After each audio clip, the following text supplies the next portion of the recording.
What's up, everybody? I hope you guys are having a fantastic day. In today's video, I will be covering the indictment that was unsealed of Sam Bankman-Fried. I'm going to give you all the 411. I read through 14 pages of the indictment so that you don't have to. And if this is something that you will like and appreciate it, can I please ask you to give me a comment down below so this video actually does good. These videos take a very long time, and it seems like a lot of people like this stuff, but for some reason I'm not getting views, and that's okay, because for the people that are viewing it, I really appreciate you guys. I'm gonna go over the actual indictment, and if you remember, there was a congressional hearing today. Sam Bankman-Fried was supposed to speak at this congressional hearing, but he didn't. He canceled by his attorney last minute.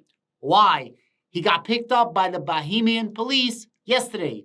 Now, it's very interesting that we're talking about the Bahamian police. Bahamian, I can't pronounce it. John Ray III, who's also the person that was dealing with the bankruptcy of Enron. Remember Enron, guys? Bernie Madoff, $11 billion.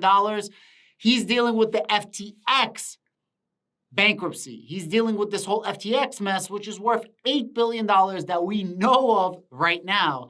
And one of the things that he was talking about in Congress, which I'll go over in today's video as well, is something very interesting. He says that he's butting heads with Bahamian authorities, and there's a problem why Bahamian authorities got Sam Bankman-Fried to allow them to withdraw $100 million worth of funds from FTX one day before bankruptcy. So he's kind of insinuating that there's a lot of collusion here, as well as Sam Bankman-Fried was walking around free in the Bahamas. It's not until, the United States requested him. Of course, there's a lot of things in the background that we don't know about, but hopefully I'm going to read you this indictment, and this is going to help you out. So the very first thing that you guys should know is the indictment covers 4 different counts. The count number 8 is the most interesting one, which I'll get to obviously last. In the indictment, they said that they were going after Sam Bankman-Fried, believe it or not, since 2019. And they just finished off this indictment now. If this is true or not, or to what level they were going after him, I don't know. There's also some key words in this indictment where they keep using the words as others, known or unknown. And it seems like there's definitely a snitch inside of the operation. And everyone's just going to save their ass right now, and I get it. So it's very interesting. Let me start reading you the counts. The first count is conspiracy to commit wire fraud on customers. The second count is wire fraud on customers.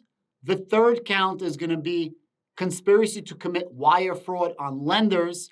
The fourth count is going to be wire fraud on lenders. The fifth count is going to be conspiracy to commit commodities fraud. The sixth count is going to be conspiracy to commit securities fraud.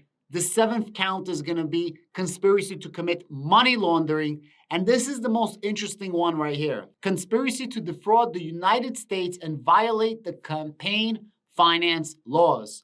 And they mentioned title number 18 of the United States Code 371, section 371. I guess this has something to do with the maximum amount that you could donate to a candidate. And they say, and I'm going to quote this, willingly and knowingly did combine, conspire, confederate, and agree together with others, each other, to commit offense against the United States by engaging in violations of federal law involving the making, receiving, and reporting of a contributions, donations, and expenditures.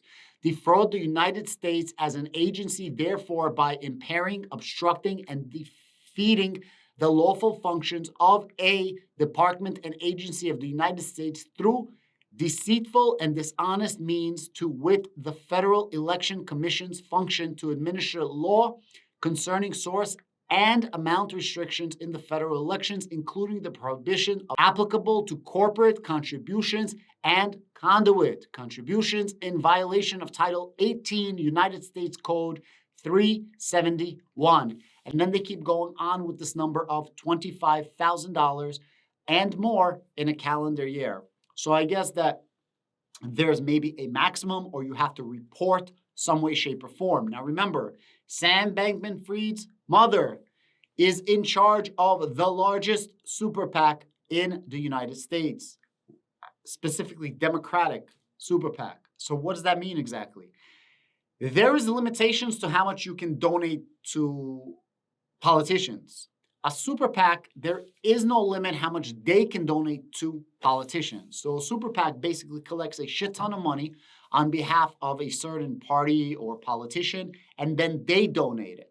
And then the people that want to donate, they have no limitations to donate to the super PAC, whether it's a business, whether it's personal, whether it's anything. So a super PAC essentially is how do I put this lightly? A middleman to circumvent certain things. And they're hitting him up with this, number 8 count. That's very interesting. So this is the actual indictment.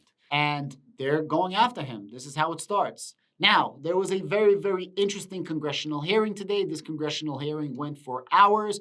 My ears were bleeding listening to some of the dumb-ass, stupid shit that's being asked. It's so funny because the politicians asking, not all of them, but a lot of the politicians don't know shit about and about shit, period. It's funny to listen to them ask questions, especially when it comes to cryptocurrency. Okay, let's talk about some of the key points. John Ray III, as I mentioned, dealt with the Enron collapse. He was able to retrieve a lot of money for the creditors. Creditors are the people that had money on there and need the money back. So he's trying to get money back to the creditors. I heard he's charging $1,300 an hour, and that's coming out of the creditor's pocket. But you need somebody that can make sense and heads and tails of what the F is going on. Enron was $11 billion in 2001. FTX is $8 billion as of today. As per John Ray III, some things I'm going to paraphrase, some things I'm going to quote. He says that Enron was a sophisticated campaign and scheme, while FTX is just blatant embezzlement. No hiding it, no fancy layers, just to take money from you for personal and business use. They essentially, your funds that were supposed to be crypto, that was supposed to be locked in, that was not supposed to be lent out, right? Even the non-lending one was literally used to buy up a shit ton of different companies. I'm going to quote this. This is a real, just old-fashioned embezzlement. This is just take the money from customers and use it for your own purpose. Ray continues, sophisticated perhaps in the way they were able to sort of hide it from people, frankly, right in front of their eyes. So he's basically saying these guys are a bunch of schmucks, and I don't know what the F they're doing, and somehow they got away with it. We don't know how much money was taken or stolen. FTX has no form of record keeping. They essentially are working blind. If this is by design or not, I don't know. They had no accounting company and or accounting department, and they had very, very bad bookkeeping, very, very bad paperwork and paper trail. And they used basic QuickBooks for a multi-billion-dollar company. And I quote, again, John Ray III, even in the most failed companies, you have a fair roadmap of what happened. We're dealing with literally a paperless bankruptcy in terms of how they created this company, Ray said, calling the lack of documentation unprecedented. So Sam Bankman-Fried, FTX, they had subsidiaries, right? So it's mainly FTX and Alameda, but then there was and I did a chart on one of my videos, there's 50 different companies, realistically 23 or 24 different companies. All the subsidiaries of Sam are essentially one big cluster of companies. There is no clear and coherent structure in place between FTX, Alameda, and various other entities. FTX did not have a board of directors to step in when there was a problem, and this is a problem. On top of that, Sam Bankman-Fried got millions of dollars in loans from FTX for himself. And many times he signed off on the loans and he received the loans at the same time. There was also $1.5 billion in payments from the company, and it's unclear where the money went and what was the purpose. And I quote, in one instance, Sam Bankman-Fried signed as both the issuer and the loan recipient of that entire loan. Ray added, FTX executives had unlimited ability, I quote, unlimited ability to borrow and take customers' funds and deploy them for their own use, taking more than $1 billion for their own uses.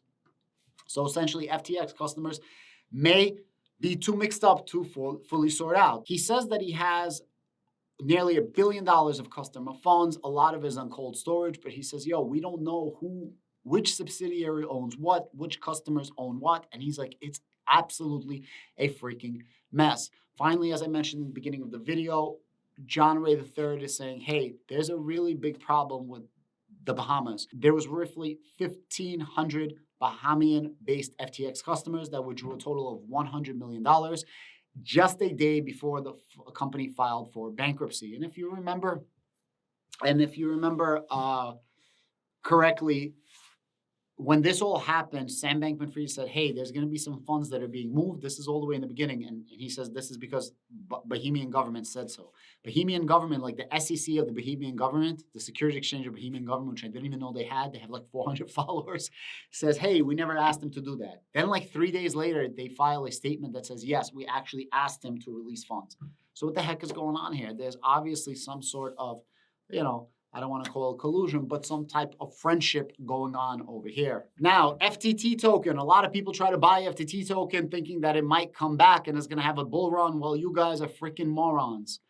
FTT token went from like $77 and it's now trading at $1.34. $1.34. I feel bad for you, son. You should have never have done that. That is a huge, huge issue. Guys, this is the current state of FTX. I'm glad that he was indicted. I want to get more information out of this. I think the guy is an absolute effing scumbag. Besides for hurting a lot of people's pockets, and I feel for everybody, he really screwed up the crypto market. And as you know, I'm a crazy crypto head. Guys, if you like to play poker, I am having a free roll. I have a link down below in the description.